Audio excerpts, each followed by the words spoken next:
He was the Alpha King's cursed pup, broken, trembling, terrified of every touch. The whole pack kept their distance, whispered prayers when he passed, carved protective runes into their doorways like he was some kind of plague given fur and fangs. Until the day he limped toward the poor Omega girl they all ignored, the one who scrubbed their floors and swallowed their contempt without a single word of complaint. And when he laid his tiny, shaking head on her lap, when those golden eyes finally stopped looking haunted and started looking home, she looked up with tears streaming down her dirt-smudged cheeks.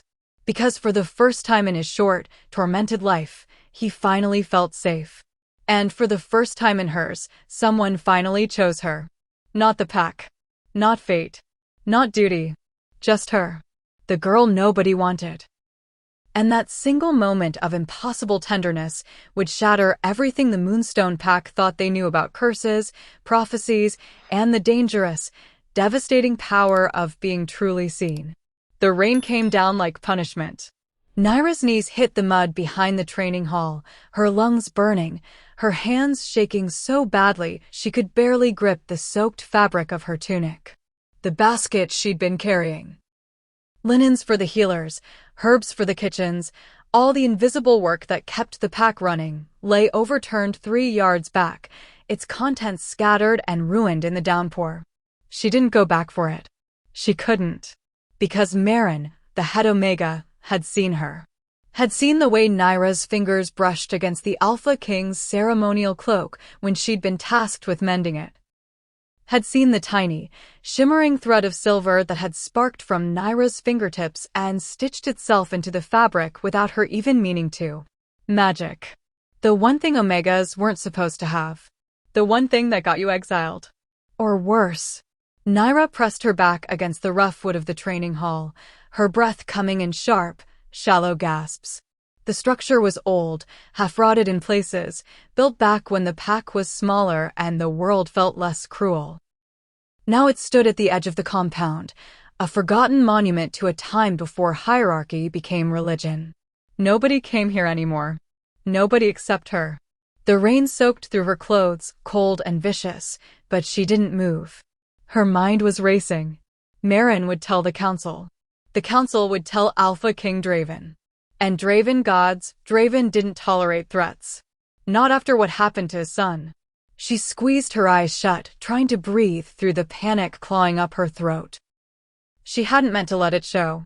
The silver flame, her grandmother's gift, her mother's curse, the reason her family had been cast out of the Northern Pax decades before Naira was even born, was supposed to stay hidden.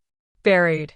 She'd spent years smothering it, swallowing it down, pretending she was nothing more than a weak, unremarkable Omega who existed only to serve.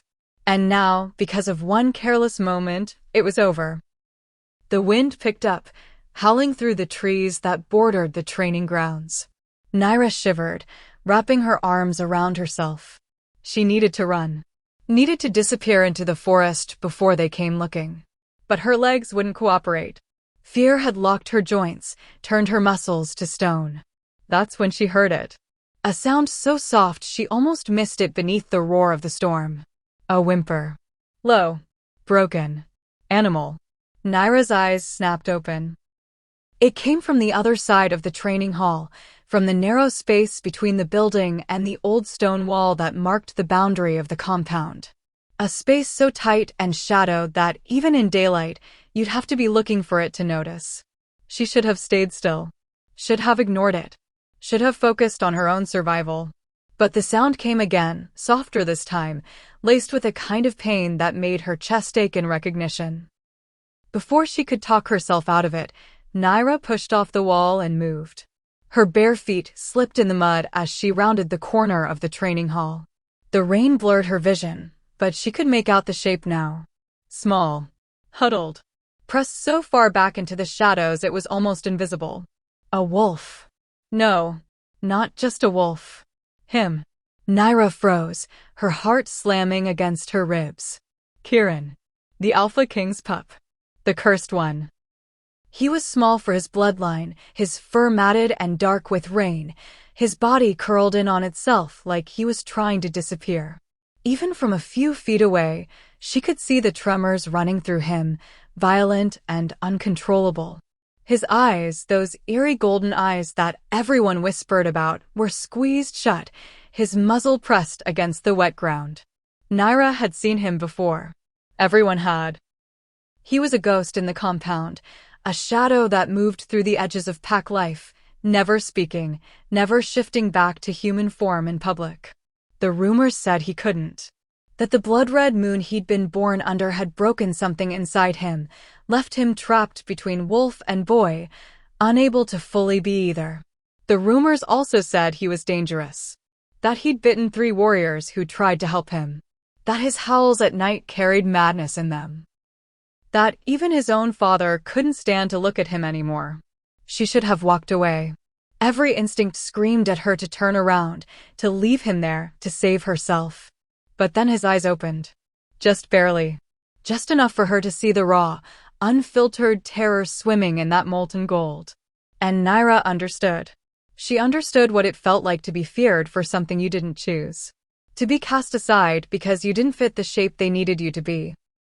To be so desperately, achingly alone that even the rain felt warmer than another living soul. So instead of running, she knelt. The mud soaked through her knees instantly, cold and unforgiving, but she didn't care. She lowered herself slowly, carefully, making herself smaller, less threatening. Her hands stayed in her lap, open and empty. She didn't speak. Words felt wrong here, too sharp for this fragile moment. Kieran's eyes tracked her movement, his body going even more rigid. A low growl rumbled in his chest, not aggressive, but warning. Stay back. Don't touch. Don't hurt. Naira stayed perfectly still. The rain hammered down around them, turning the world into a blur of gray and shadow. Thunder rolled in the distance. Somewhere beyond the compound walls, she could hear voices calling, probably searching for her, probably ready to drag her before the council. But none of that mattered. Because Kieran was watching her with something that looked almost like hope. Slowly, so slowly it was almost imperceptible, he shifted. Not into human form, but forward. Just an inch. Then another. His golden eyes never left hers, and she could see the war happening behind them. The fear battling the need. The instinct to run crashing against the desperate, aching loneliness that had clearly been eating him alive. Naira's throat tightened. She knew she should be afraid. This was the cursed pup. The one everyone avoided. The one who'd drawn blood from seasoned warriors. But all she saw was a boy broken and terrified and so tired of being alone. So she did the only thing that felt right. She stayed. She didn't reach for him. Didn't make promises or try to soothe him with empty words. She just stayed. Kneeling in the mud in the pouring rain, holding space for his fear, his pain, his impossible choice to trust or retreat. And then he moved. It wasn't graceful. It was hesitant and jerky and looked like it cost him everything. But Kieran crept forward, his body low to the ground, his ears flat against his skull. He was shaking so hard Naira could see it even through his soaked fur. When he reached her, he stopped. For a heartbeat, nothing happened. Then, slowly, timidly, as if waiting for her to shove him away or strike him or prove that this was just another cruel trick, he laid his head on her lap. The weight of it was slight, barely there, but Naira felt it like a thunderclap. Her hands hovered in the air, uncertain, trembling. She was terrified of breaking this moment, of doing the wrong thing and sending him back into that terrible isolation. But then she felt it, the rapid hammering of his heartbeat where his body pressed against her knees. The way his breathing was uneven, almost painful. The absolute vulnerability of this creature who'd been taught that touch meant pain. Tears blurred her vision. Slowly, carefully, she lowered one hand to rest on his head. His fur was soaked and matted, but beneath it she could feel the warmth of him, the fragile life force that refused to give up despite everything. He didn't pull away. Instead, the trembling began to ease. Just slightly. Just enough. And for the first time since she'd found him, that low, wounded whimper finally went quiet. Naira couldn't stop the tears now. They mixed with the rain on her cheeks, hot and fast and full of something she couldn't name. Relief, maybe? Or recognition? Or the devastating understanding that she'd just witnessed something sacred, a trust so hard-won it felt like a miracle. The cursed pup who trusted no one had chosen her. The poor Omega nobody saw had been seen by the one soul in this entire pack who understood what it meant to be cast out. And as the storm raged around them and voices grew louder in the distance, Naira made a silent vow. Whatever came next, whatever punishment, whatever exile, whatever fate the pack had planned for her, she would not let them hurt him again. Not while she still had breath in her body. Not while he was finally safe. The moment shattered like glass. Naira felt it before she heard it, that sudden shift in the air that meant she was no longer alone. The instinctive prickle at the base of her spine that came from being prey her entire life. Someone was watching. Kieran felt it too. His small body went rigid under her hand, a growl building in his chest that vibrated against her knees. But he didn't lift his head. Didn't run. He pressed closer instead, like she was the only shelter he'd ever known, and he'd be damned before he gave it up. The voice came from behind her, low and rough and carrying an edge that made her blood run cold. Naira. Not Omega. Not girl. Not even you. Her name. She twisted around, her hand still resting protectively on Kieran's head, and her breath caught in her throat. The man standing at the corner of the training hall was carved from shadow and storm. Tall, gods, impossibly tall, with shoulders broad enough to block out the rain-soaked world behind him. His dark hair was plastered to his face, water running in rivulets down the sharp planes of his jaw, but he didn't seem to notice or care. His eyes, pale gray like winter morning mist, were locked on her with an intensity that made her feel stripped bare. Cashin. The Alpha King's right hand. His most trusted warrior. The wolf who stood at Draven's side during every council meeting, every judgment, every execution. Naira's heart dropped into her stomach. Of all the people who could have found her, it had to be him. The one wolf in this pack whose loyalty to the Alpha King was absolute. The one who would drag her before the council without hesitation if he thought she posed a threat. She tried to stand, but Kieran's head was still in her lap, and she couldn't bring herself to disturb him. Not when he was finally calm. Not when this might be the last moment of peace either of them ever had. So she stayed kneeling in the mud, her chin lifted in defiance even as her hands trembled. Cashin didn't move. He just stood there, rain streaming off him like he was part of the storm itself, his gaze shifting from her face to the small wolf curled against her. Something flickered across his expression. Too fast for her to name. Too complicated to be simple anger. When he spoke again, his voice was quieter. Careful. How long has he been here? Naira swallowed hard. Her throat felt tight, her words stuck somewhere between truth and self-preservation. She didn't know what answer would save her. Didn't know if any answer could. She settled on honesty. It was all she had left. The rain had already soaked through her clothes by the time she found him. Maybe 10 minutes. Maybe less. Time felt strange when you were waiting for your life to end. Cashin's jaw tightened.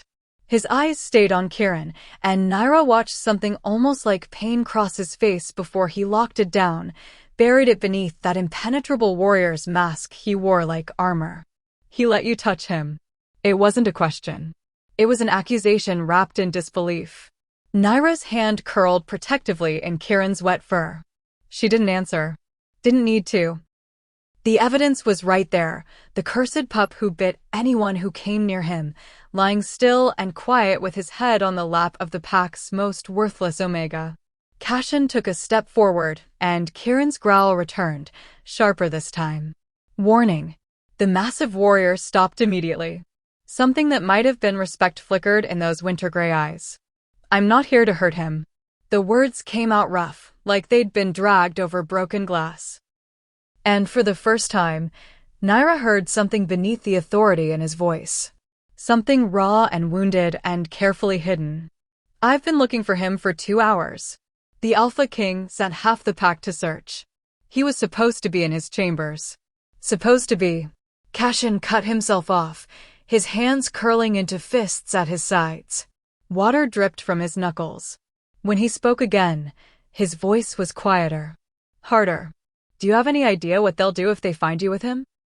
What Marin has already told the council about you. Ice flooded Naira's veins. So he knew. Of course he knew. Cashin knew everything that happened in this pack. Every whisper. Every accusation. Every secret that could be weaponized. She forced herself to meet his gaze, even though every instinct screamed at her to lower her eyes, to submit, to make herself smaller. She didn't care what they did to her anymore. She'd spent her whole life trying to be invisible, trying to survive by erasing herself. And where had it gotten her? Still hunted. Still afraid. Still alone. Until now. Until this broken pup had chosen her lap as his sanctuary. The words came out steadier than she expected. Then let them come. But they're not taking him. Not like this. Not when he's finally safe. Cashin finished her sentence, and the single word hit like a physical blow. Naira stared at him. Really looked at him for the first time.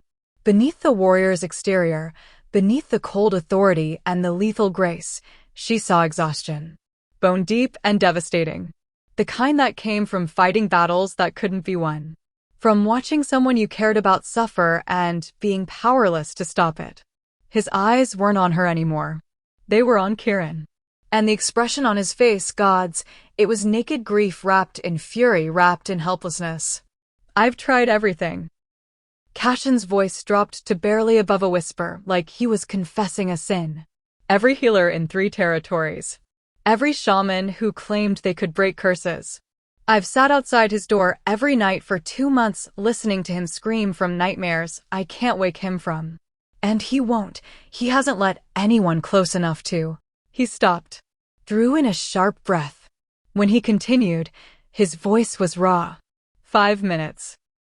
You've been here 5 minutes and he's calmer than I've seen him since the night he was born. The vulnerability in those words cracked something open in Naira's chest. This wasn't the Alpha King's emotionless weapon. This was a man who'd been breaking in silence, watching a child suffer, powerless despite all his strength. The rain continued its relentless assault, but the world had narrowed to just the 3 of them. The cursed pup. The worthless Omega. And the warrior who looked like he'd sell his soul for the peace currently resting in Naira's lap. Cashin moved again, slower this time. He lowered himself into a crotch a few feet away, making himself smaller, less threatening. The gesture was so unexpected from a man his size that Naira almost gasped. What did you do? No accusation this time. Just desperate, aching curiosity. Naira looked down at Kieran. His golden eyes were half closed now, his breathing finally even. One of his paws had curled over her knee, like he was anchoring himself to her. She didn't do anything. She just stayed. Didn't try to fix him. Didn't try to force him to be something he wasn't. Just stayed. Something shifted in Cashin's expression. Recognition, maybe. Or understanding. He was quiet for a long moment, studying her through the rain. Really seeing her, perhaps for the first time. Not the Omega who cleaned the halls. Not the girl who kept her eyes down and her mouth shut. But the person who'd given a terrified, traumatized pup the one thing no one else had thought to offer. Acceptance. When Cashin spoke again, his voice carried a weight that felt like a vow. They're coming. Marin went straight to the council. They'll be here soon, and when they arrive, they won't be gentle. They think you're dangerous. They think you're magic. He knows about the magic. Of course he does. Is a threat to the pack. And Draven. Cashin's jaw clenched. The Alpha King doesn't handle threats well. Not anymore. Not since. He gestured toward Kieran, and Naira understood.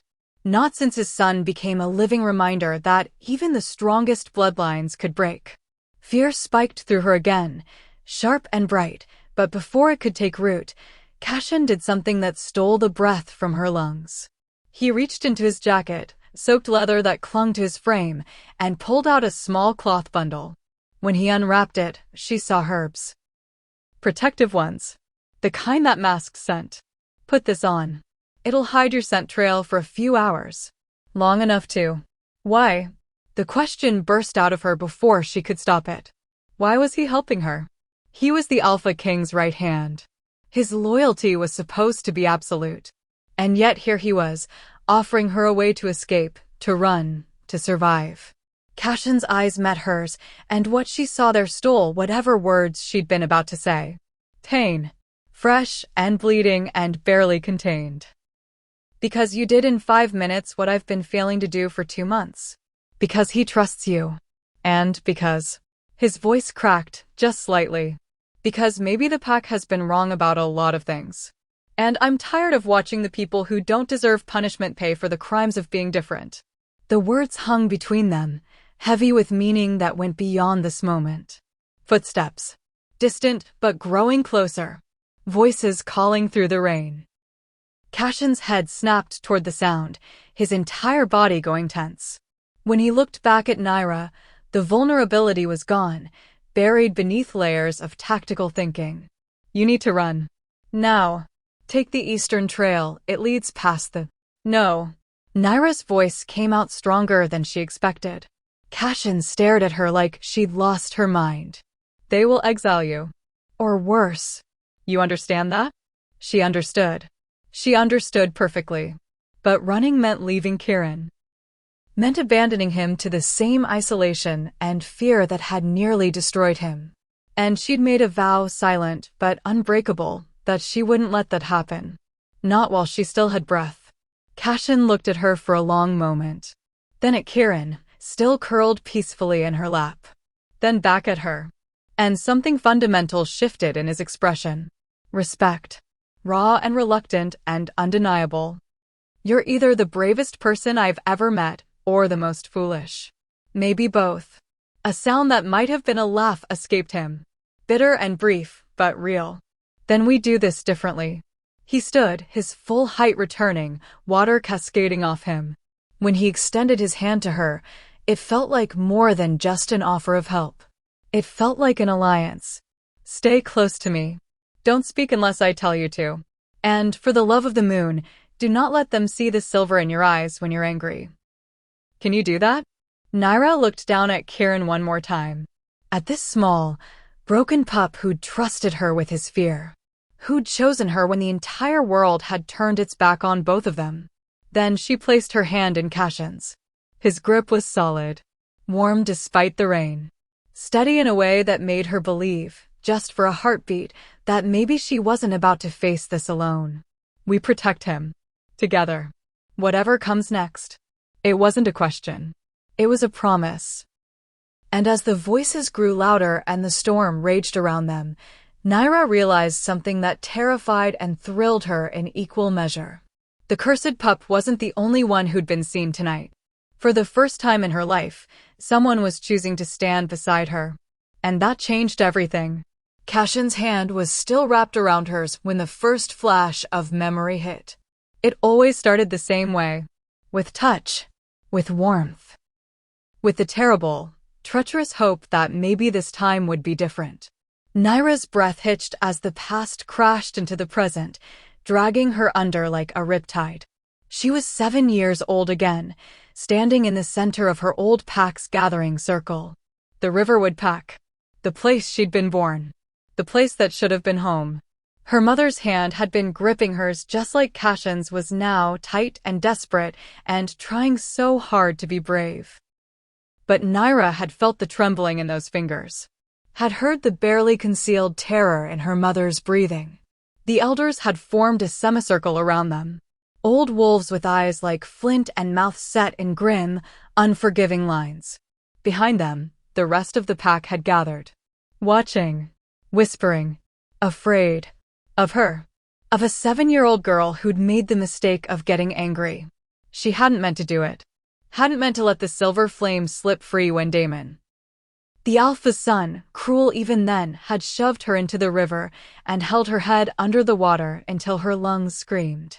Hadn't meant to let the fire burst from her hands when she'd finally broken the surface, choking and terrified and done with being prey. But intent didn't matter. The silver flame had erupted from her palms like a living thing, bright and terrible and ancient. It had wrapped around Damon's wrists, hadn't burned him, hadn't hurt him, had only pushed him back. But the damage was done. Everyone had seen. Everyone knew what she was.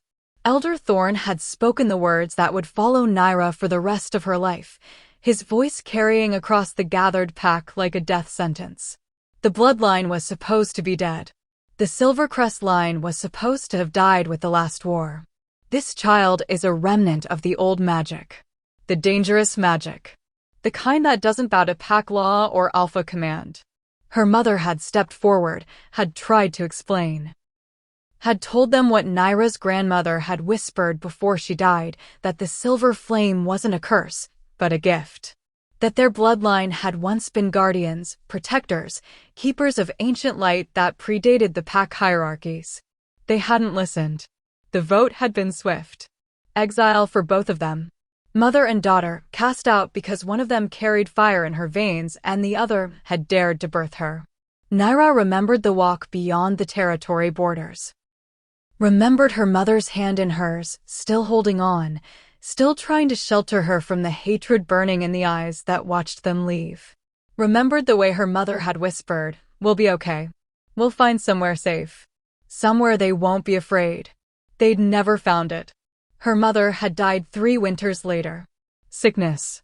Starvation. Heartbreak. Naira had been 10 years old, alone in a world that feared her, with magic she didn't understand burning just beneath her skin. The Moonstone Pack had found her a year after that. 11 years old, half feral, more ghost than girl.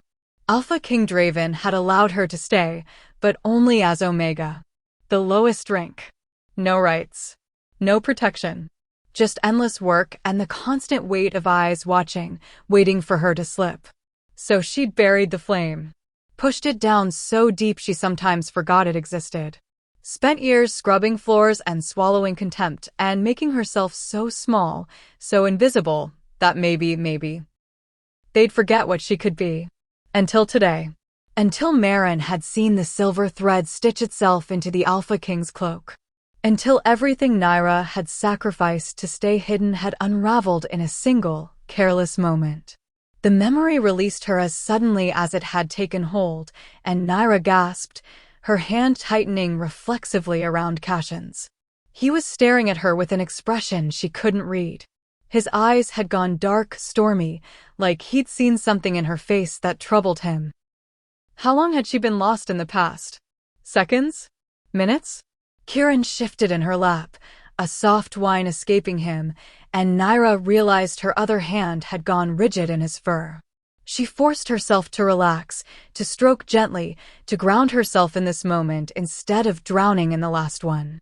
Naira. Cashin's voice was low. Careful. Like he was approaching a wounded animal. Your eyes. There. Silver.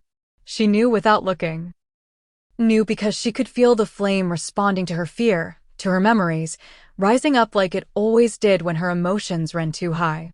The silver would be threading through her irises now, visible even in the rain-dimmed light. She waited for him to recoil, to let go of her hand, to look at her the way everyone always looked at her when they saw what she really was. But Cashin didn't move. Instead, he did something that nearly broke her. He stepped closer. Positioned himself between her and the approaching voices, shielding her. How long have you been hiding it? The question wasn't accusatory. It was almost sad. Since she was 7. Since the day her mother's hand had been ripped from hers and they'd been cast into the wilderness. Since she'd learned that being different meant being dangerous and being dangerous meant being alone. Every day since then. Something flickered across Cashin's face. Understanding, maybe. Or recognition. The silver flame. That's Silvercrest magic. He said it like a fact, not an accusation. Like he'd known all along, or had suspected, or had pieced it together from whispers and old stories. Naira's throat tightened. She wanted to deny it. Wanted to lie. But she was so goddamn tired of lying. Her grandmother's line. Her mother's curse. Her burden. And you've been carrying it alone all this time. It wasn't a question, but she answered anyway. With silence. With a slight downward tilt of her chin that meant yes, that meant always, that meant she'd never had a choice. Cashin's jaw clenched. His free hand, the one not holding hers, curled into a fist at his side. The Silvercrest Guardians were betrayed. Slaughtered during the Pack Wars because the Alphas feared magic they couldn't control. That was 3 generations ago. Your family were supposed to be dead. She knew. Everyone knew. The Silvercrest line had been systematically destroyed, their magic deemed too dangerous, too independent, too likely to challenge the rigid hierarchy the Alphas had built. But her grandmother had survived. Had hidden. Had passed the flame to Naira's mother in secret, hoping that maybe enough time had passed. That maybe the world had changed. It hadn't. And now Naira was the last one.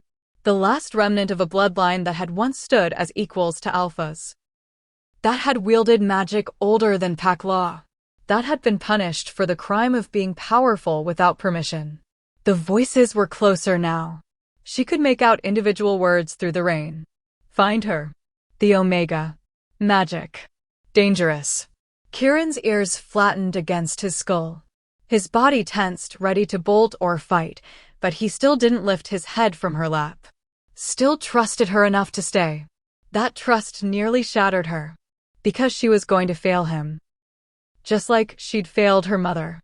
Just like she failed everyone who was foolish enough to believe she could be anything other than what the world had decided she was.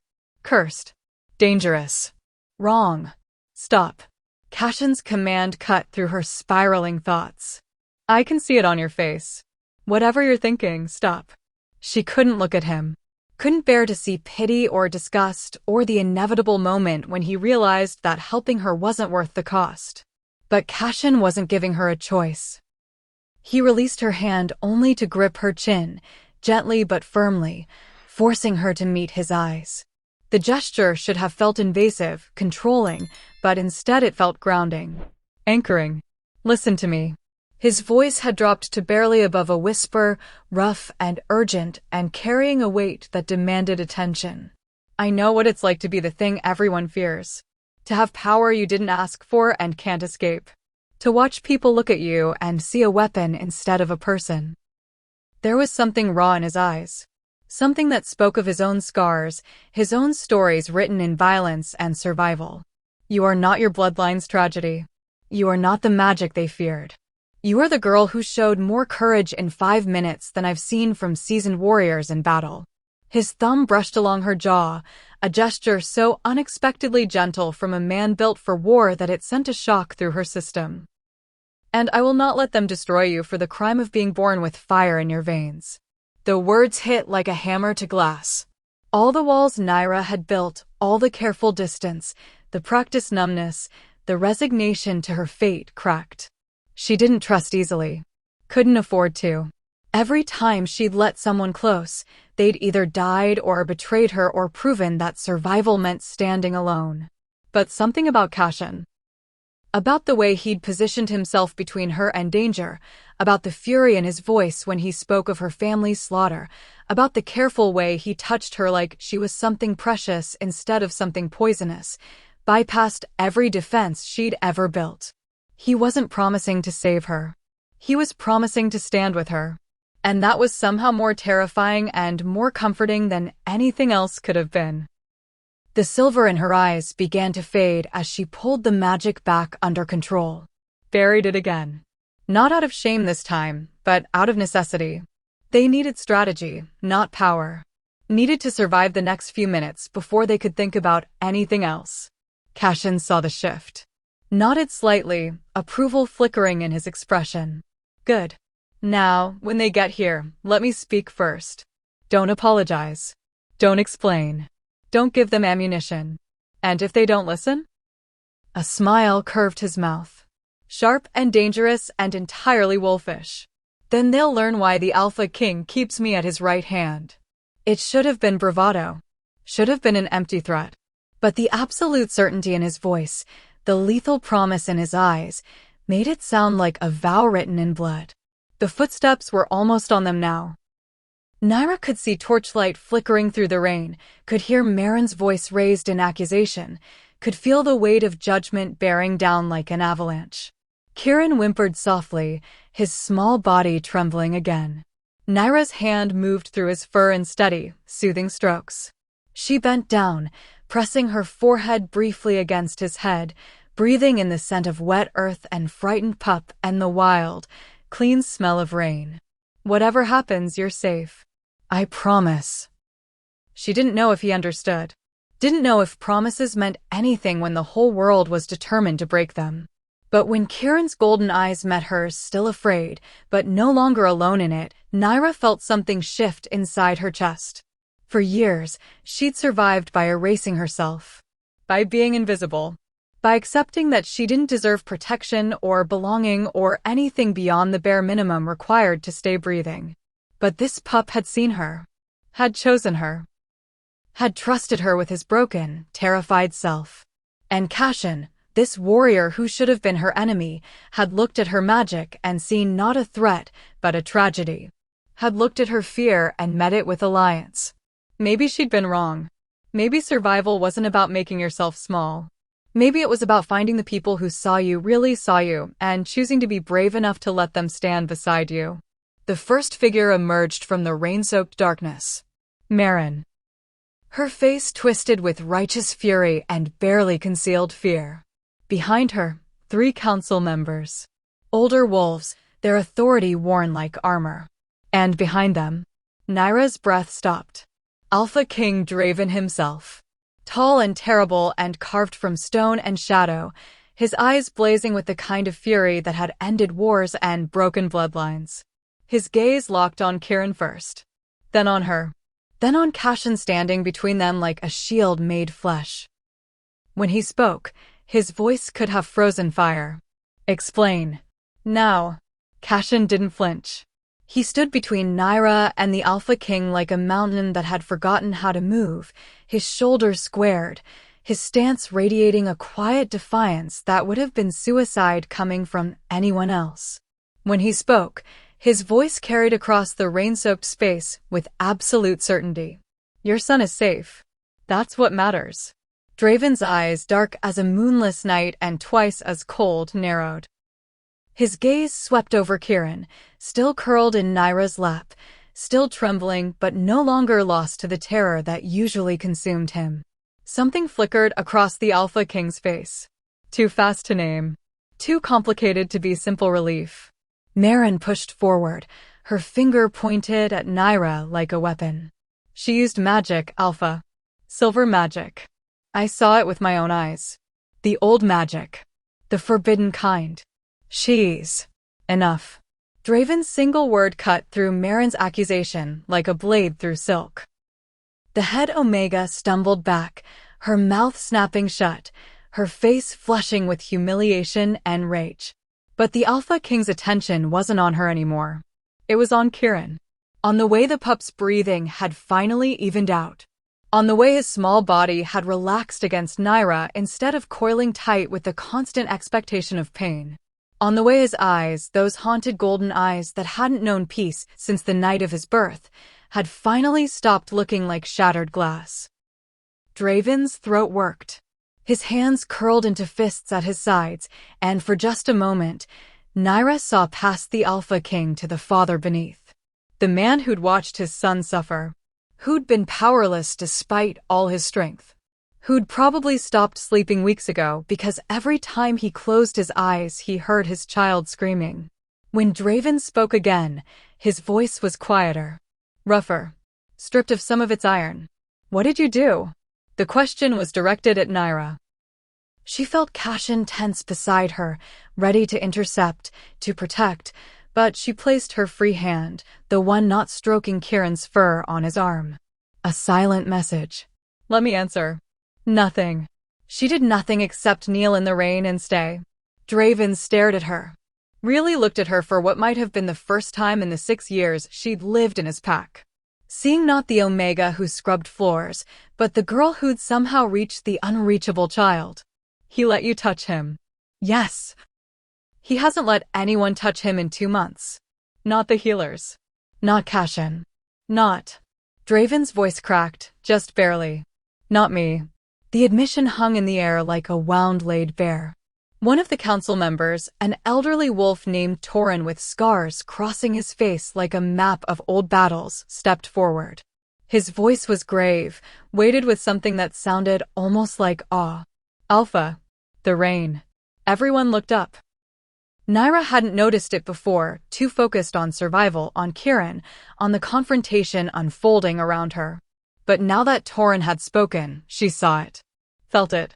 The rain was changing. Not stopping. Not slowing. But shifting. The drops that fell directly around where she knelt with Kieran had taken on a strange quality. They caught the torchlight differently, refracted it, made it shimmer like starlight trapped in water. And where those drops hit the ground around them, something impossible was happening. Silver flowers were blooming in the mud. Small, delicate, glowing with a soft, ethereal light that pushed back the darkness. Naira's breath caught. She knew these flowers. Had seen them exactly once, in a memory so old it felt more like a dream. Her grandmother had shown them to her. Had told her the story in a whisper, late at night when Naira was barely old enough to understand. Moonblooms. They only appear in the presence of Silvercrest magic, when the flame recognizes sacred ground. But this wasn't sacred ground. This was a forgotten corner of the Pack compound, a rotting training hall built on mud and stone, and Cashin's sharp intake of breath pulled her from her thoughts. The foundation. He dropped to one knee, his hand pressing against the earth where the flowers had begun to spread. When he looked up at Draven, his expression was thunderstruck. This hall was built on the ruins of the old temple, the one from before the Pack Wars, before the territories were divided. I thought it was just a legend, but Torin was already moving. The old wolf knelt beside Cashin, his scarred hands brushing away mud and dead leaves with a reverence that bordered on religious. Within seconds, he'd uncovered something that made the entire group go silent. Stone. Not ordinary stone. This was carved, inscribed, covered in symbols so old they predated modern Pack language. Spirals and crescents and flowing script that seemed to move in the torchlight, like the words themselves were alive. And at the center of it all, a mark. Circular. Intricate. Formed from interlocking crescents that created a pattern both beautiful and unsettling. Naira's hand went to her shoulder without thinking. To the birthmark she'd carried her entire life, hidden beneath her tunic. The mark her mother had told her to never show anyone.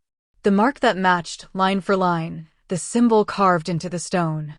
Torin's voice came out as barely more than a whisper, but it carried weight that made the air feel thick. The Covenant Stone. The prophecy marker.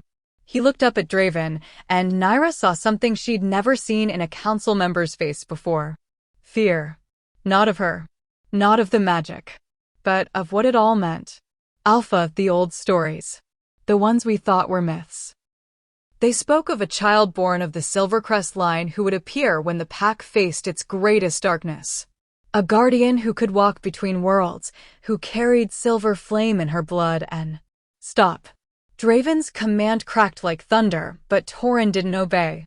The old wolf's eyes were locked on Naira now, wide and fevered with the kind of belief that came from seeing the impossible made flesh. And who would be marked by the moon herself? The sign was always the same. She would be rejected by her own kind. Cast out. Alone.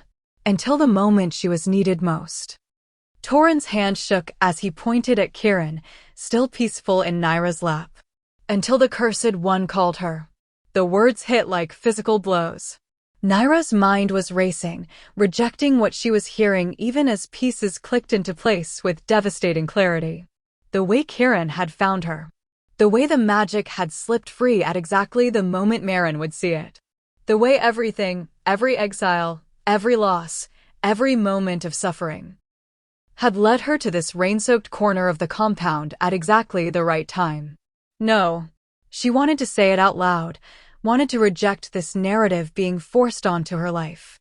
She wasn't chosen. Wasn't special. She was just a survivor trying to make it through another day without losing everything again. But Cashin was staring at the stone, at the symbols, at the moonbloom spreading like a silver tide around them. And when he looked at her, his expression was complicated, odd and troubled in equal measure. The prophecy spoke of a test, a sign that would prove the Guardian's identity beyond doubt. He turned to Draven. The sacred grove. If she truly is, if this is real, then the shrine will respond to her.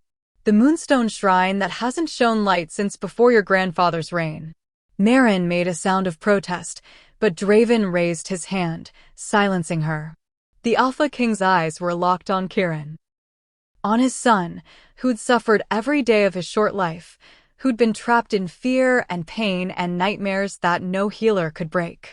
On his son, who was currently pressed against Naira like she was the only safe thing in his world. When Draven spoke, his voice was hard. Final. We go to the shrine. Now. It wasn't a request. It was a command that would reshape the fate of everyone present. Cashin moved first.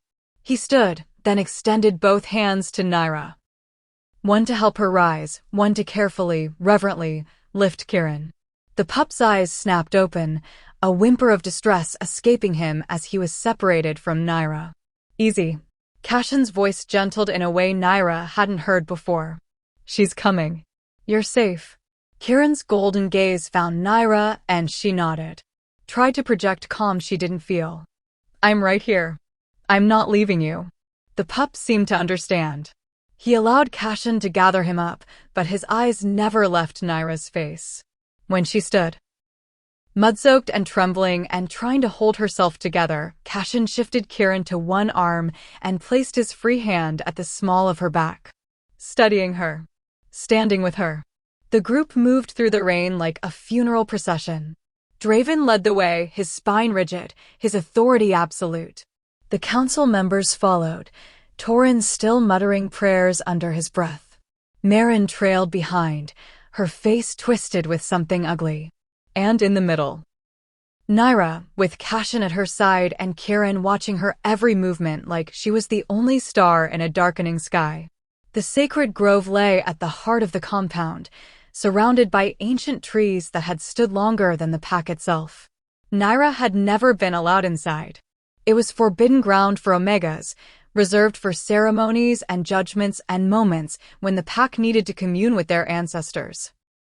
The entrance was marked by 2 standing stones, carved with the same symbols that had been on the Covenant stone. As they approached, Naira felt something in her chest pull tight. The silver flame was responding. Rising. Not from fear this time, but from recognition. This place knew her. Or knew what she carried. Draven stopped at the threshold. Turned to face Naira with an expression carved from granite and desperation. If you're what the prophecy claims, the shrine will light for you. The moonstone hasn't shown its glow in 70 years. If it lights. He didn't finish. Didn't need to. If it lit, everything changed. Her place in the pack. Kieran's fate. The entire structure of power and hierarchy that had governed their world. If it didn't light, she was just an Omega with forbidden magic. Dangerous. Expendable. Naira's legs felt like water, but Cashin's hand was still at her back. Breathe. His voice was barely audible, meant only for her. Whatever happens, you're not alone. She wanted to believe him. Wanted to trust that this wouldn't end the way everything always ended, with her cast out, alone, punished for being what she was. But trust was a luxury she'd never been able to afford. Draven stepped aside. The path to the shrine opened before her like a mouth waiting to swallow her whole. Naira walked forward. The grove was darker than the compound, the ancient trees forming a canopy so thick that even the rain barely penetrated. The path was lined with stones covered in moss and moonflowers, real ones, growing wild, their white petals closed tight against the darkness. At the center of the grove stood the shrine. It was smaller than she'd imagined. A simple stone structure, circular, with a basin at its heart. The moonstone itself sat in the center of the basin, a sphere of cloudy white crystal the size of a human head, dormant and dark. Dead, according to everyone who'd seen it. Naira approached slowly. Every step felt like walking toward her own judgment. Behind her, she heard Kieran whimper, heard Cashin's low, soothing murmur, heard the council members breathing, quick and anticipatory. She reached the basin. The moonstone sat before her, cold and lifeless, just a rock that had lost its magic decades ago. Naira didn't know what to do. Didn't know what was expected. Didn't know how to be what they needed her to be when she'd spent her entire life learning how to be nothing at all. Her hand moved without conscious thought. Reached out. Hovered over the stone. For a heartbeat, nothing happened. Then, the birthmark on her shoulder flared with sudden, searing heat. The silver flame erupted from her palm like it had been caged too long and finally found freedom. And the moonstone ignited. Light poured from the crystal in waves, brilliant, silver-white, pure as starlight and bright enough to turn night into day. It flooded the grove, raced up the trees, touched every stone and flower and blade of grass with luminescence that felt older than time itself. The moonflowers opened in response, their petals unfurling to catch the light, and suddenly the entire grove was alive with radiance and wonder and the overwhelming presence of something vast and ancient and undeniably sacred. Naira gasped, her hand still extended, silver flame and moonstone light intertwining like lovers reuniting after 1,000-year separation. She felt it then. Really felt it. The pull of destiny. The weight of a purpose larger than survival. The terrifying, exhilarating understanding that every moment of pain, every exile, every loss had been leading her here. To this grove. To this light. To this impossible, unavoidable truth. Behind her, Torin's voice rang out, choked with emotion. The Guardian has returned. And somewhere in the distance, beneath the roar of blood in her ears and the blazing certainty of the flame in her veins, Naira heard Kieran's small voice for the very first time. Not a whimper. Not a growl. A word. Safe. The light hadn't even faded when the first voice rose in opposition. Blasphemy. The word cut through the sacred silence like a blade through silk.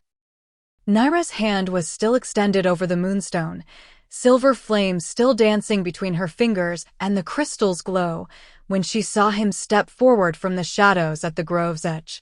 Garrick, the eldest council member. A wolf so old his fur had gone completely white, his face a roadmap of battles fought and won. He'd served under 3 Alpha Kings, had presided over countless judgments, and his word carried weight that even Draven couldn't easily dismiss. And his eyes, as they locked on Naira, burned with absolute conviction. This is deception. Dark magic masquerading as prophecy.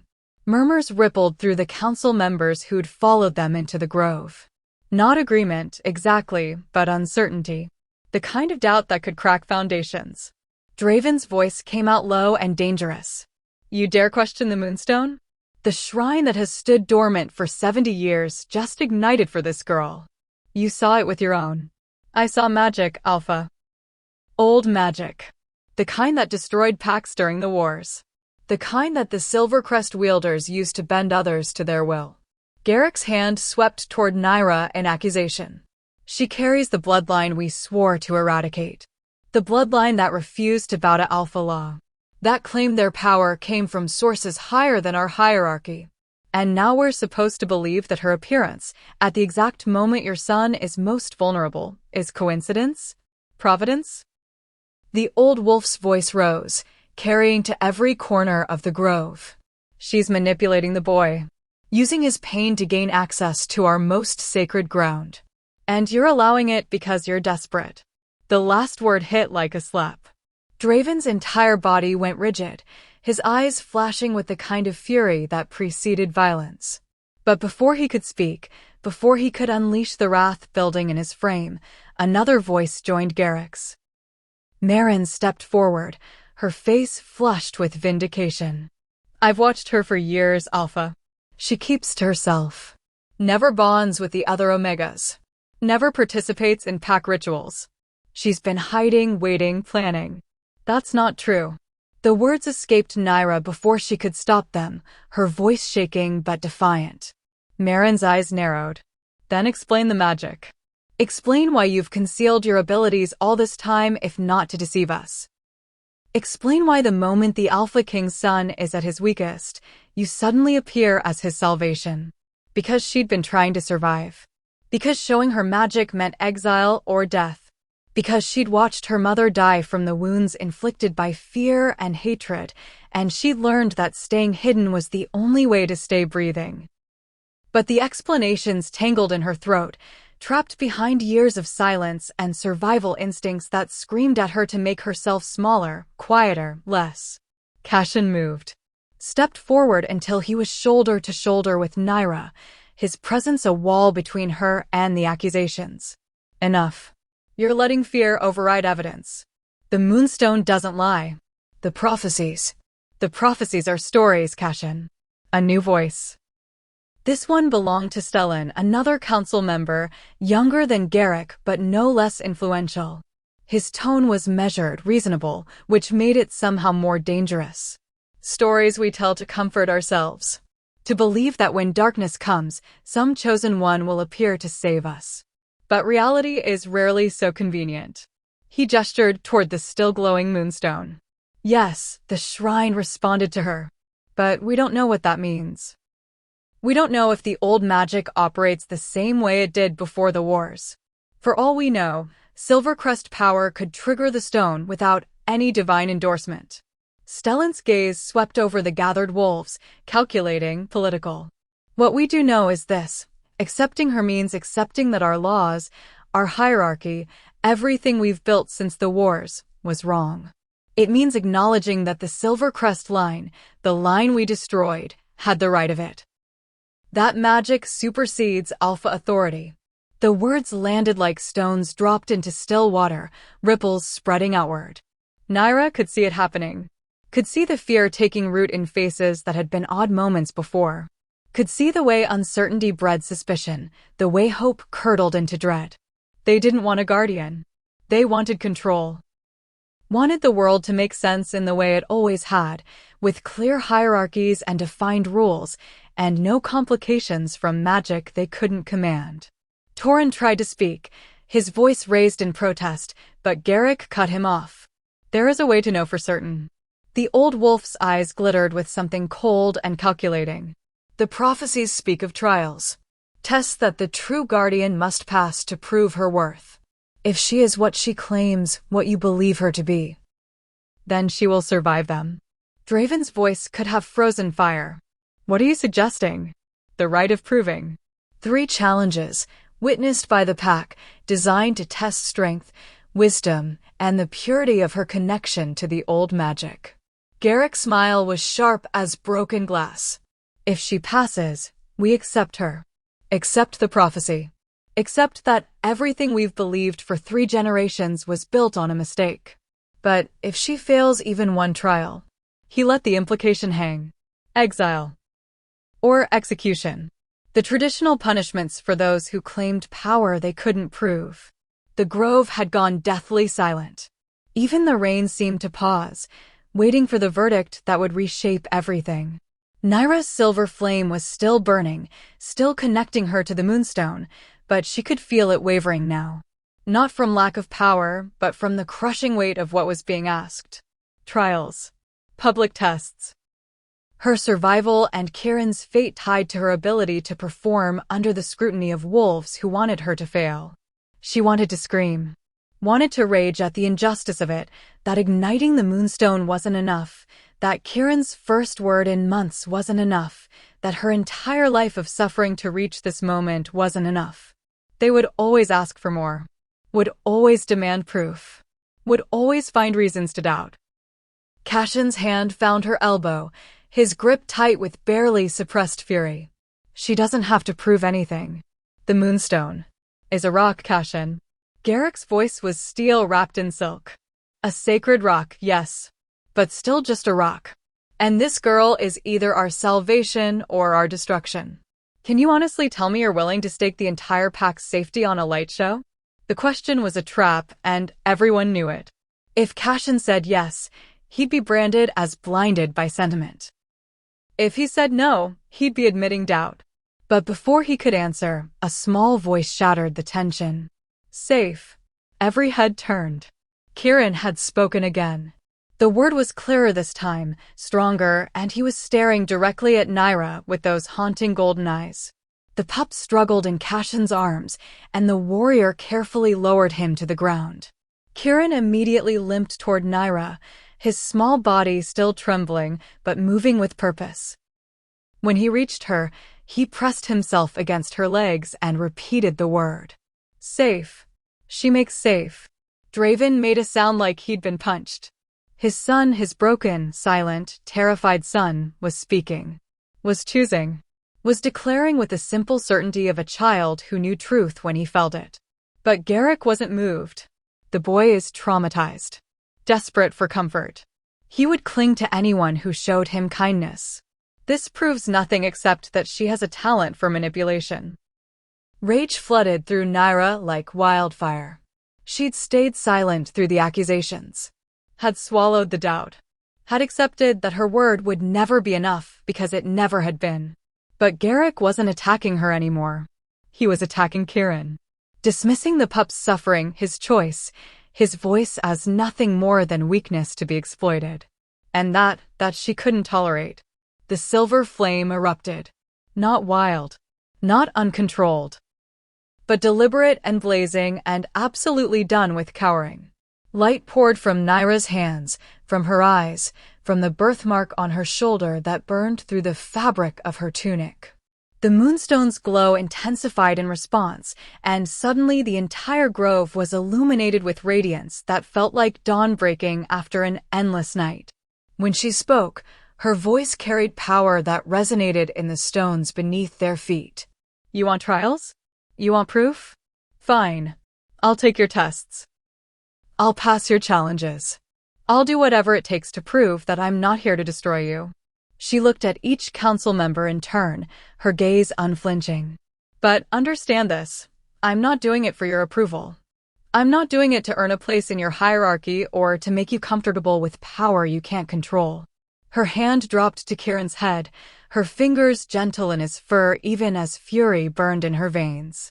I'm doing it for him. For every wolf in this pack who's been broken by a system that fears what it doesn't understand. For every child who deserves safety and every outcast who deserves a chance. The flame pulsed brighter, and Naira felt something shift inside her. Something that had been dormant, suppressed, buried under years of survival finally waking up. So bring your trials. Bring your tests. Bring everything you've got. She smiled, sharp and fierce and unafraid for the first time in her life. Because I'm done hiding. And I'm done apologizing for being exactly what you need, even if you're too afraid to see it. The words hung in the air like a declaration of war. Garrick's face had gone pale, his certainty cracking in the face of her defiance. Marin looked like she wanted to flee. Even Stellan had taken a step back, uncertainty replacing calculation. But Draven, the Alpha King, was staring at her with an expression she couldn't decipher. Shock, maybe. Or respect. Or the dawning realization that he'd just witnessed something fundamental shift in the power structure of his pack. When he spoke, his voice was quiet but absolute. The rite of proving will commence at dawn. 3 trials. The pack will bear witness. He turned to Garrick, and the look in his eyes was colder than winter. But choose your challenges carefully, counselor. Because if she passes when she passes, we will be having a very different conversation about who in this pack has been allowing fear to masquerade as wisdom. The threat was unmistakable. Garrick's jaw clenched, but he bowed his head in acknowledgement. Draven's gaze swept over the gathered wolves, then landed on Cashin. Take her to the guest quarters. See that she has everything she needs. And Cashin. The Alpha King's voice dropped lower. Guard her. With your life if necessary. Because if anything happens to her before those trials. He didn't finish. Didn't need to. Cashin's hand was already at Naira's back, steady and sure. Understood, Alpha.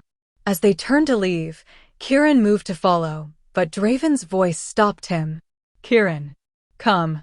The pup froze. His golden eyes went wide with fear, his small body beginning to tremble again. But his father's voice gentled in a way Naira had never heard. "Please, son. Let me see that you're well." The naked hope in those words almost broke her. Kieran looked up at Naira, uncertainty written across his small face. She knelt, bringing herself to his eye level, her hand cupping his muzzle gently. "It's okay. Go to your father. I'll be here tomorrow. I promise." The pup hesitated, then slowly, so slowly, turned and limped toward Draven. When the Alpha King knelt to gather his son into his arms, when Kieran allowed it without flinching, when Draven's face crumpled with relief and grief and desperate love, Naira had to look away before the tears burning in her eyes could fall. Cashin's hand squeezed her shoulder, and together they walked out of the grove. Behind them, the moonstone continued to glow. But ahead of them, in the darkness beyond the sacred trees, Naira could feel the weight of what was coming. Tomorrow, she would face the trials. Tomorrow, she would prove herself to wolves who wanted her to fail. Tomorrow, everything would change. But tonight she would allow herself to feel the full weight of what she'd just done. She'd stopped hiding.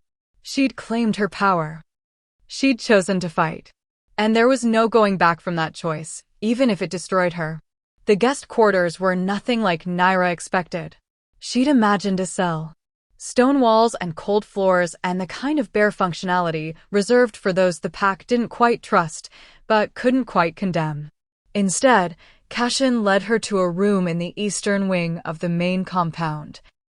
A space with windows that overlooked the forest, walls lined with shelves holding books and dried herbs, and a fireplace already crackling with warmth that pushed back the rain-soaked chill clinging to her bones.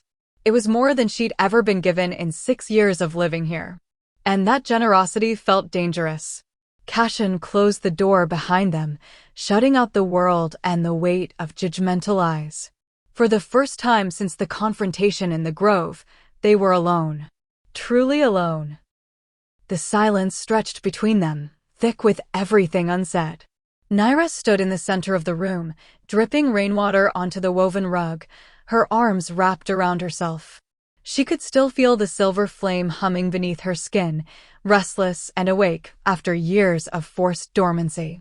Could still see the expressions on the council members' faces, fear and hatred and the kind of doubt that would turn to violence if given half a chance. She was shaking. From cold, from adrenaline, from the crushing realization of what she'd just committed to. 3 trials. At dawn. In front of the entire pack. And if she failed even one. Naira. Cashin's voice was soft, careful, like he was approaching something wild that might bolt at any sudden movement. She couldn't look at him.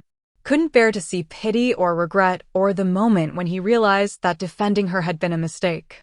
"You need to get out of those clothes. You're freezing." The practical observation cut through her spiral. She looked down at herself, mud-stained tunic plastered to her skin, bare feet caked in dirt, hair hanging in wet tangles around her face. She looked like exactly what she was.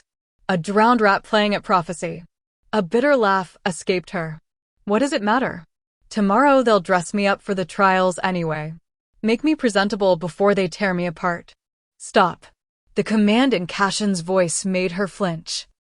He was suddenly closer, though she hadn't heard him move. Close enough that she could feel the heat radiating from him, could smell cedar and rain and something distinctly wolfish that made her pulse quicken. "Look at me." She didn't want to. Wanted to stay curled in on herself, protected by the armor of resignation she'd spent years perfecting. But Cashin's hand came up to her chin, gentle but insistent, and tilted her face toward his. His eyes were storm gray in the firelight, intense and searching and entirely focused on her. "You stood in front of the Alpha King and the entire council and claimed your power. You ignited a shrine that's been dark for 70 years. You spoke truth to wolves who would rather bury you than face what you represent." His thumb brushed along her jaw, and the gentleness of it nearly undid her. "So don't you dare diminish that now. Don't let their fear convince you that you're anything less than extraordinary. The words hit like physical blows, cracking through defenses she'd thought were unbreakable. Naira's throat tightened. Her eyes burned with tears she refused to shed. "Why are you doing this?" The question came out as barely more than a whisper. "Why are you helping me? Standing with me? You owe me nothing. You barely know me. And defending me, it puts you at odds with the council, maybe even with Draven. So why?" Cashin was quiet for a long moment. His hand dropped from her face, and she immediately missed the warmth of it. He turned toward the fireplace, his broad shoulders outlined in flickering gold light. When he spoke, his voice was rough with something that sounded like old pain. "Because I know what it's like to be the thing everyone fears." Naira's breath caught. "I wasn't born in the Moonstone Pack. I came from the Northern Territories. From a bloodline that—" He stopped, drew in a sharp breath. "Started again. My father was a berserker. You know what that means?" She did. Everyone did. Berserkers were wolves who could tap into a battle rage so complete, so consuming, that they became unstoppable forces of destruction. No pain, no mercy, no control.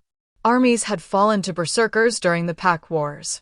And after the wars, when peace became more valuable than violence, berserkers became liabilities. Dangers to be eliminated. He passed it to me. The rage. The gift or curse or whatever you want to call it. Cashin's hands curled into fists at his sides. "I was 12 the first time it happened. A rival pack attacked our borders. My older brother was killed in the first wave. And something inside me just broke." His voice went hollow. "I don't remember what I did. But when I came back to myself, there were 17 bodies around me. Warriors who'd been fighting for decades, killed by a 12-year-old boy who couldn't control what lived inside him." Naira's heart clenched. "My pack was terrified. They called me monster. Demon. Said I was too dangerous to live among civilized wolves. The Alpha wanted me executed. Said it was mercy. That it was better to end it before I hurt more people." He turned back to face her, and the rawness in his expression stole her breath. "Draven saved me. He was just a young warrior then, visiting our territory on diplomatic business. He saw what happened, and he didn't see a monster. He saw a boy in pain who needed help, not death." Cashin's voice softened. "He brought me here, taught me control, gave me purpose, showed me that power doesn't have to be a curse if you choose how to wield it." He took a step toward her. "So when I look at you, when I see the council trying to punish you for being born with magic you didn't choose, I see that 12-year-old boy covered in blood, waiting for someone to decide if he deserves to live."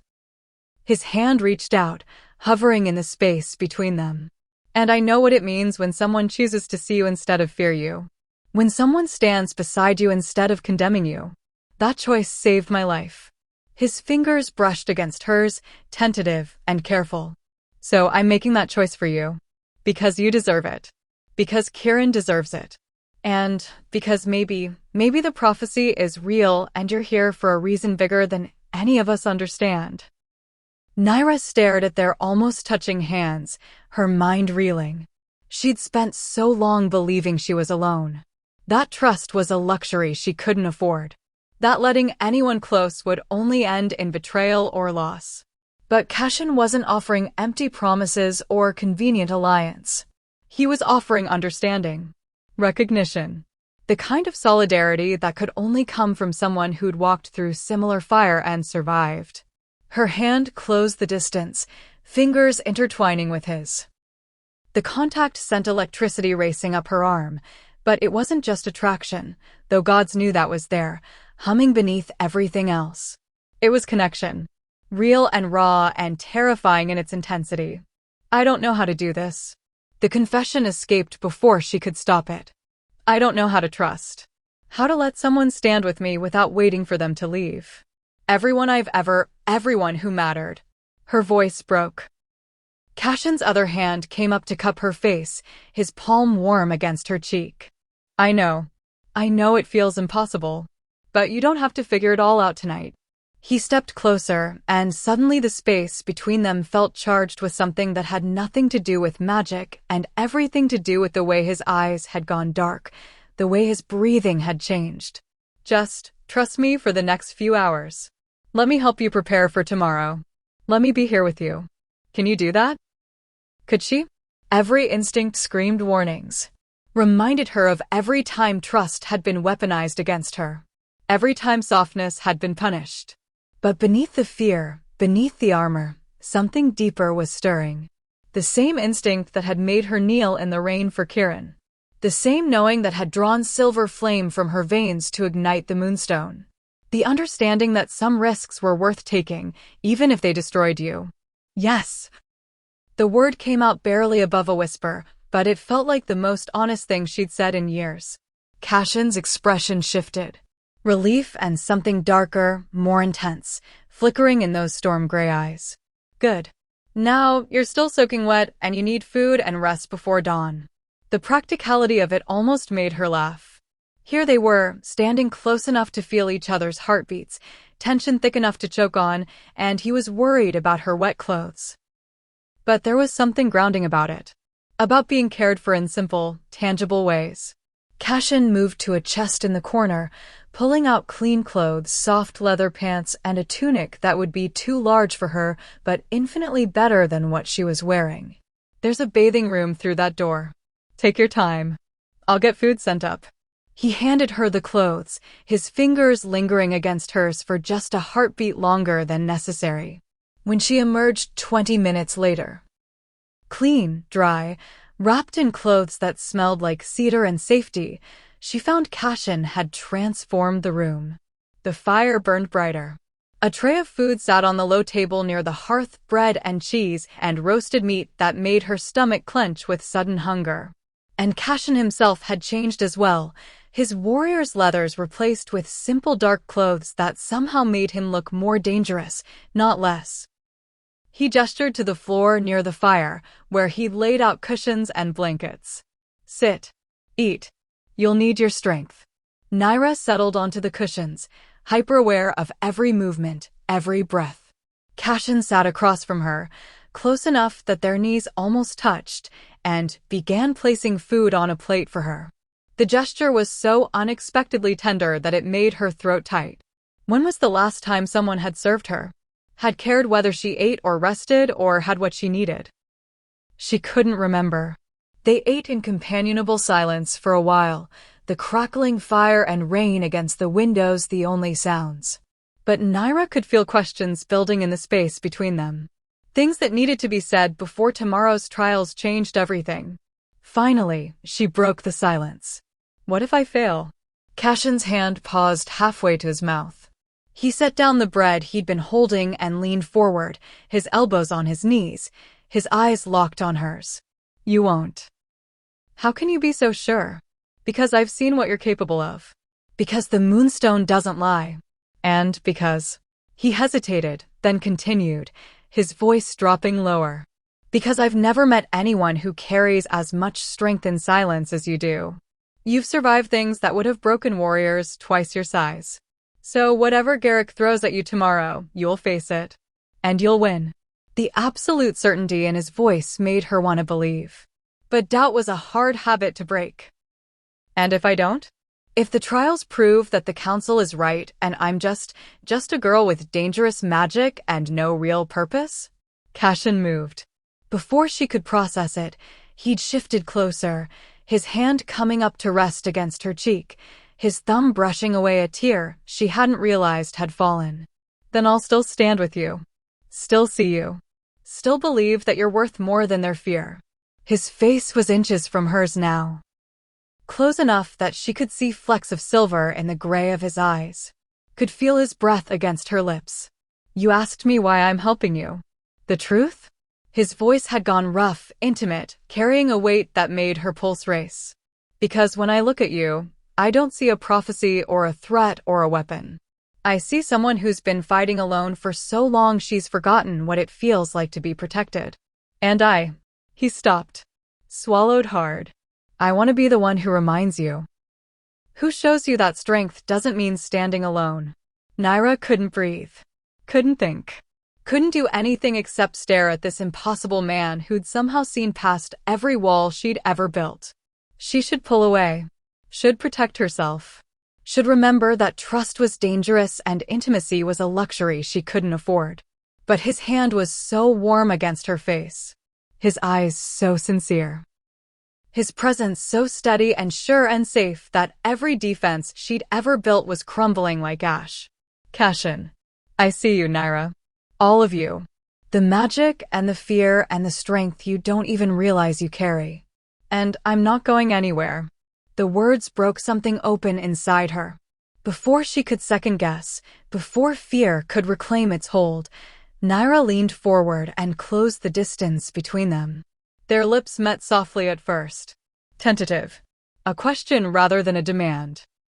But then Cashin's hand slid into her hair, his other arm wrapping around her waist, and the kiss deepened into something that felt like coming home and catching fire all at once. Naira's hands found his chest, feeling the thundering of his heart beneath her palms, matching the frantic rhythm of her own. When they finally broke apart, both breathing hard, Cashin rested his forehead against hers. Tomorrow, we face the trials. Together. His voice was fierce, possessive, protective.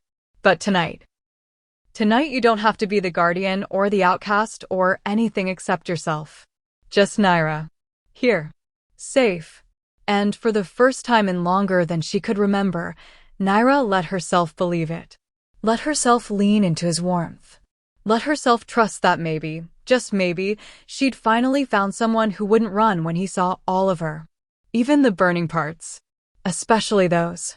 Dawn came too quickly. Naira woke to Cashin's hand on her shoulder, his voice low and urgent in the gray morning light. They've moved up the trials. They're starting now. Her heart slammed against her ribs as she sat up, disoriented. They'd fallen asleep by the fire, his arms around her, the first peaceful rest she'd had in years. And now it was over. The main courtyard was already packed when they arrived. The entire pack had gathered, forming a massive circle around a raised platform where the council stood like judges at an execution.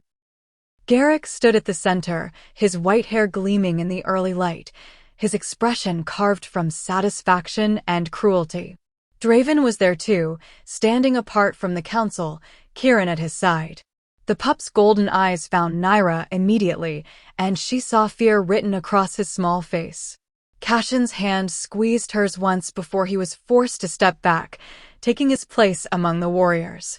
The loss of his warmth felt like losing armor before battle. Garrick's voice rang out across the courtyard. The first trial, truth. The Guardian must prove the purity of her intentions before the Moonstone itself. Two warriors dragged forward a smaller version of the shrine stone, its surface dull and gray. Naira's stomach dropped. She knew what this was. A confession stone. It glowed only in the presence of absolute truth and burned those who lied. Place your hands on the stone and answer, why have you hidden your magic from this pack? Naira approached slowly, her legs unsteady. Every eye in the courtyard was on her, judging, waiting for her to fail. She placed her palms on the cold stone. Because showing it meant death. Because my mother was killed for bearing a daughter with silver flame. Because I learned that survival meant making myself invisible. The stone remained dark. Murmurs rippled through the crowd. Garrick's smile widened. The stone disagrees. You hide because you're ashamed. Because deep down, you know your power is an abomination. No. The word came out sharp, and suddenly the stone beneath her hands began to warm. No. I hid because you, all of you, taught me that being different was a sin. That magic outside your control was dangerous. You destroyed my family. Murdered the Silvercrest line.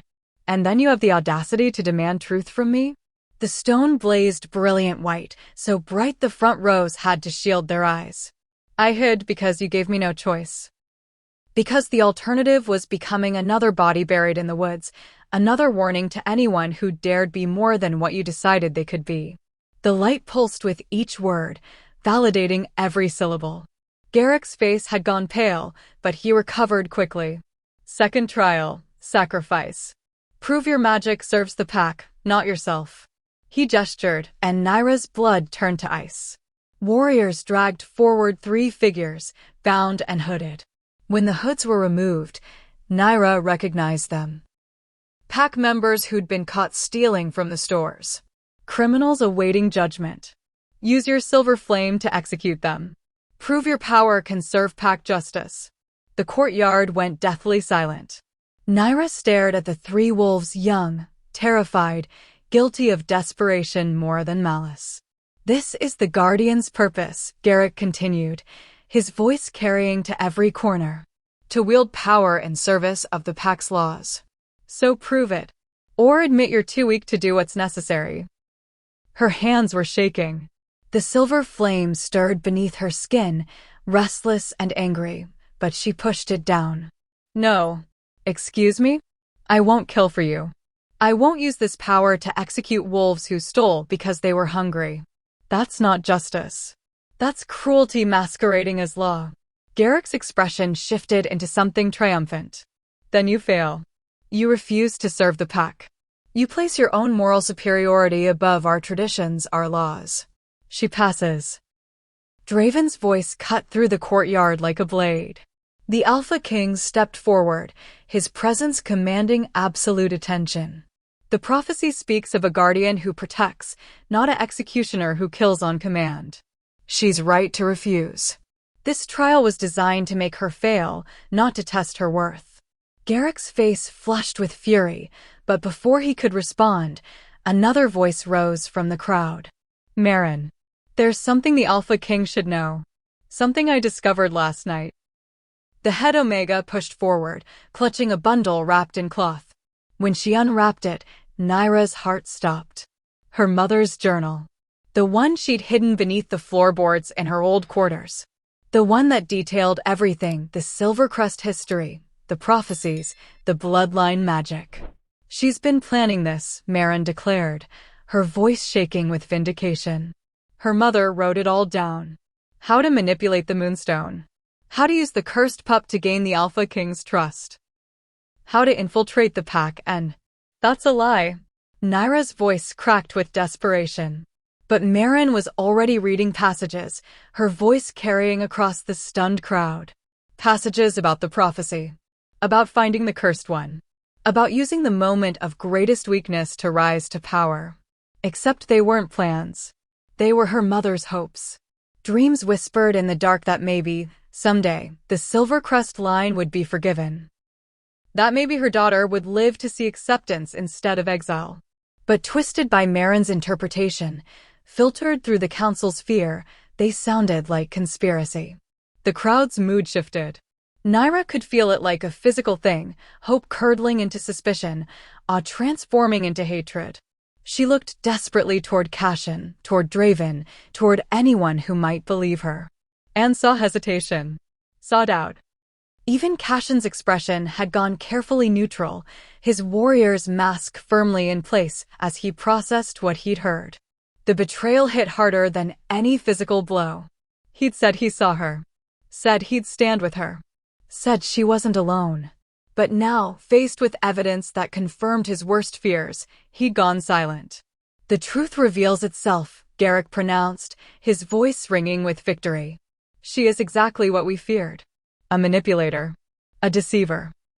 Using the Alpha King's desperation and his son's suffering to gain power. No, that's not. Take her. Draven's voice was ice. Naira stared at the Alpha King, at the man who'd shown mercy to Cashin years ago, and saw no mercy now. Only cold calculation and protective fury for his son. If you've been using Kirin. I haven't. I would never. But warriors were already moving toward her, and the crowd was pressing closer, their faces twisted with anger and fear and righteousness. The silver flame erupted. Not controlled. Not careful. Pure, blazing fury born of betrayal and injustice and the devastating realization that it didn't matter what she did. Didn't matter what she proved. They would always fear her. Always doubt her. Always choose to see threat instead of salvation. Light exploded from her body in waves, silver and white and burning with power that had been suppressed too long. The warriors stumbled back. The crowd scattered. And Naira stood at the center of it all, wreathed in flame and grief and rage, no longer the scared Omega trying to survive. But something else entirely. Something they should have feared all along. Her voice, when it came, resonated with power that shook the stones beneath their feet. You want a monster? You want something to fear? The flame pulsed brighter and cracks spider-webbed across the courtyard stones. Then stop making your victims into your villains and look at what you've become. The silver flame consumed the courtyard. Naira stood at its center, no longer shaking, no longer afraid. The power that had terrified her for years now felt like the only honest thing in a world built on lies. Every wolf had their eyes on her, some with fear, some with awe, all of them finally seeing what she'd spent her life hiding. And she was done apologizing for it. The flame pulsed outward in waves, not burning, but pushing back the warriors who'd been advancing. Garrick stumbled backward, his certainty finally cracking. Marin had gone pale, the journal falling from her trembling hands. But it was Cashin's face that nearly broke her. He stood frozen among the warriors, his expression torn between the man who'd held her last night and the soldier trained to eliminate threats. She saw the war happening behind his eyes, duty versus truth, fear versus trust. And she saw the moment duty won. He took a step toward her, his hand moving to the blade at his hip. The betrayal was a knife between her ribs. Naira, stand down. Please. His voice carried across the flame-lit courtyard, and the desperate edge to it only made it worse. He was asking her to surrender, to make herself small again, to prove she wasn't dangerous by becoming harmless. Just like everyone always did. She met his gaze across the distance, and something in her expression made him flinch. I trusted you. The words came out quiet, but they carried. I let you see me. Let you in. And the first time it gets difficult, the first time you have to choose between believing me and believing your fear. Her voice broke. You chose fear. That's not Cashin started, but an explosion cut him off. The ground beneath the courtyard buckled. Cracks raced outward from where Naira stood, silver light pouring from the fissures like blood from a wound. Ancient symbols, the same ones from the Covenant Stone, began glowing along the broken earth, forming a pattern that spiraled outward in perfect geometric precision. Torin's voice rose above the chaos, sharp with recognition and terror. The seal. She's breaking the seal. Naira felt it then. Felt something vast and ancient stirring beneath the compound. Something that had been dormant for generations, bound by magic older than the Pack Wars, waiting for the one bloodline that could wake it. Her bloodline. The silver flame intensified, and Naira's feet left the ground. She rose into the air, lifted by power that no longer asked permission, her hair whipping around her face, her eyes blazing pure silver. The birthmark on her shoulder burned through her tunic, visible now as a mark of light seared into her skin. Below her, the courtyard continued to fracture. The symbols grew brighter, and from the cracks emerged something impossible. Wolves. But not living ones. These were made of silver light and ancient magic, their forms translucent and shimmering, their eyes holding the wisdom of ages. Spirit wolves. The guardians of old, the Silver-Crest ancestors who died protecting the packs during the wars.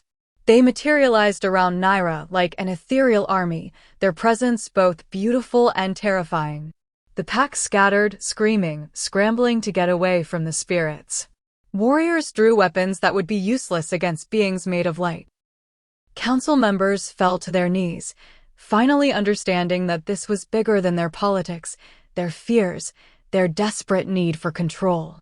One spirit wolf, larger than the others, with eyes that matched Naira's exactly, stepped forward and spoke in a voice that resonated in every chest. You have called us forth, daughter of our line. You have broken the seal with your pain and your fury. We answer. Naira's breath caught. This was her grandmother. She knew it without being told, knew it in the way recognition burned in her veins. The spirit turned to face the gathered pack, and when she spoke again, her voice carried judgment. You slaughtered us for the crime of wielding power you could not command. Destroyed our line because we refused about an alpha law that contradicted ancient covenant. And when the last of us survived, you hunted her still. Punished her daughter. Tortured her granddaughter. The spirit's gaze swept over Garrick, over Marin, over every face that had demanded Naira prove herself. And now you dare to demand she serve you? To test her worth? To make her jump through trials designed for her failure? The courtyard stones cracked further, and the temperature dropped so sharply that breath turned to mist. She owes you nothing. She is guardian not because you accept her, but because the magic itself has chosen. Because the prophecy was written before your laws existed. Because she is what you need, whether you deserve her or not. Draven finally found his voice, stepping forward even as spirit wolves turned their attention on him. If she's the guardian, then why does she break our foundation? Why does she threaten everything we've built? Naira answered, her voice carrying power that vibrated in the stones. Because what you've built is broken. She descended slowly, her feet touching ground that now glowed with ancient symbols. The spirit wolves moved with her, flanking her like the army she'd never had. You built your pack on hierarchy that values strength over compassion. On laws that punish difference instead of protecting it. On fear masquerading as tradition. She looked at Kieran, still standing beside his father, his golden eyes wide with wonder rather than fear. You called your own son cursed because he didn't fit your expectations. Isolated him. Let him suffer alone because admitting he needed help you couldn't provide would mean admitting your system failed. Draven's face had gone ashen. The silver flame pulsed brighter as Naira's voice rose. I am not here to destroy you. I'm here to save you from yourselves. To break the cycles of fear that have governed you for 3 generations. To show you that power doesn't have to mean dominance, and strength doesn't have to mean standing alone. She turned to Cashin, and the pain in her eyes made him take a step back. But I will not beg for your acceptance. Will not diminish myself to make you comfortable. Will not apologize for being exactly what the prophecy promised, even if it terrifies you. The spirit wolves began to fade, their forms dissolving into silver mist that swirled around Naira like a living cloak. Her grandmother's voice came one last time, softer now, meant only for her. You are not alone, child. You never were. We live in your flame, in your fury, in every moment you choose courage over comfort. Make them see. Make them understand. Or let it all burn and start anew. Then the spirits were gone. But their power remained, coiled around Naira like a second skin, making her shimmer with barely contained energy. The courtyard had gone deathly silent. Every wolf stared at her. This Omega they'd overlooked, this girl they'd dismissed, now standing wreathed in ancient power with the weight of prophecy burning in her veins. A sound broke the silence. Small paws on broken stone. Kieran pulled free from his father's grip and ran toward Naira, limping but determined, his small voice ringing clear. Not cursed. Not broken. Safe with her. Choose her. He reached Naira and pressed himself against her legs, and she felt the silver flame respond, wrapping around him gently, protectively. The pup looked back at the pack, at his father, at all the wolves who'd feared him. She sees me. Why can't you? The question hung in the air like an indictment. Draven's knees hit the ground. The Alpha King, proud and powerful and unbreakable, knelt in the shattered courtyard before the Omega girl holding his son. When he spoke, his voice was wrecked. Forgive me. Forgive me for doubting. For allowing fear to blind me. For failing both of you. He looked up at Naira with tears streaming down his face. Tell me what you need. Tell me how to fix this. Tell me how to be the alpha this pack needs instead of the tyrant my fear created. Naira stared at him, her heart warring with fury and hope and the devastating understanding that this moment would define everything that came next. Behind Draven, other wolves began to kneel. First Tauren, then other council members, then warriors, then pack members who'd watched her suffer in silence for 6 years. Even Cashin dropped to one knee, his head bowed, his fist over his heart in a gesture of absolute loyalty. Only Garrick remained standing, his face purple with rage. This is madness. You're all bowing to a child with stolen power. She's manipulating you, can't you see? Naira's eyes locked on the old wolf. And her voice, when it came, carried finality. No, Garrick. For the first time, they're finally seeing clearly. The silver flame blazed one last time, and every symbol carved into the courtyard stones ignited simultaneously, creating a pattern of light so beautiful it stole breath. At its center stood Naira, no longer hiding, no longer afraid, no longer willing to be anything less than what she was born to be. The Guardian had risen, and the Moonstone Pack would never be the same. The sun had fully risen by the time the silver flame finally dimmed. Naira stood in the center of the shattered courtyard, Kieran still pressed against her legs, surrounded by kneeling wolves who'd spent years teaching her she was worthless. The irony wasn't lost on her. Draven remained on his knees, his proud shoulders bowed, waiting for her judgment.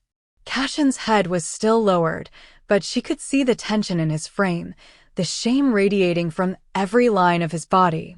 And Garrick. Garrick had finally fallen silent, his face ashen as he stared at the glowing symbols that proved everything he'd denied. Naira should have felt triumphant. Should have reveled in this moment of vindication, of power finally recognized, of fear transformed into respect. But all she felt was tired. Tired of fighting. Tired of proving. Tired of the endless cycle of rejection and survival that had defined every day of her existence. She looked down at Kieran, at this small broken pup who'd somehow seen past her invisibility to the person underneath. Who'd chosen her when the entire world had turned away. He gazed up at her with those golden eyes, no longer haunted, no longer drowning in nightmares, but clear and trusting and absolutely certain. And she realized something that cracked her chest wide open. He hadn't needed her to be the Guardian. Hadn't needed her to be powerful or prophesied or anything other than someone who stayed when everyone else ran. He'd just needed her to see him. The way she desperately needed to be seen her entire life. Naira's hand moved through his fur, gentle and grounding, and when she spoke, her voice was quiet but carried to every corner of the courtyard. I didn't come here to rule you. Didn't come to punish you or prove my superiority or tear down everything you've built. She looked at each face in turn, Draven, Cashin, Torin, even Marin cowering at the edge of the crowd. I came here to survive. Just like Kieran was trying to survive. Just like every Omega and every outcast and every wolf who didn't fit your perfect hierarchies has been trying to survive. The symbols beneath her feet pulsed softly, responding to her words. The prophecy didn't make me the Guardian. You did. Every time you punished difference instead of protecting it. Every time you chose fear over compassion. Every time you looked at suffering and decided it was easier to condemn than to understand. Her voice grew stronger, edged with the kind of truth that couldn't be denied. You created the need for someone like me by building a world where power matters more than kindness. Where strength is measured in dominance instead of how many broken things you can help heal. She gestured to the pack kneeling before her. So yes, I'm the Guardian. Not because I want to be. Not because I'm better than you. But because someone has to stand between your fear and the people it destroys. Someone has to say enough. Someone has to choose differently.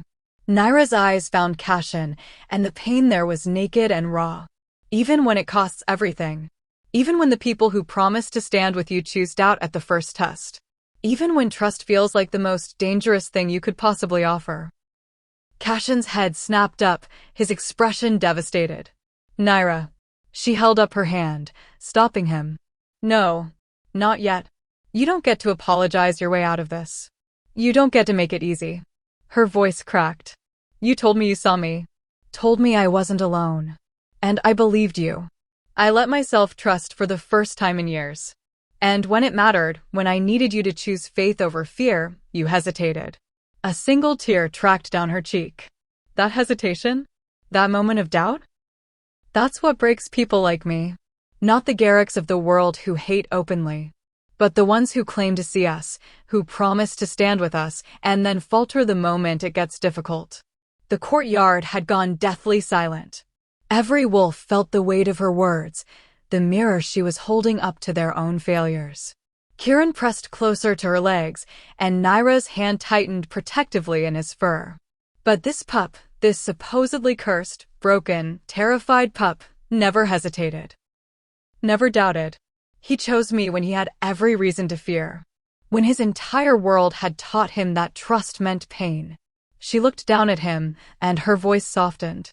So maybe the prophecy was never about me at all. Maybe it was about him.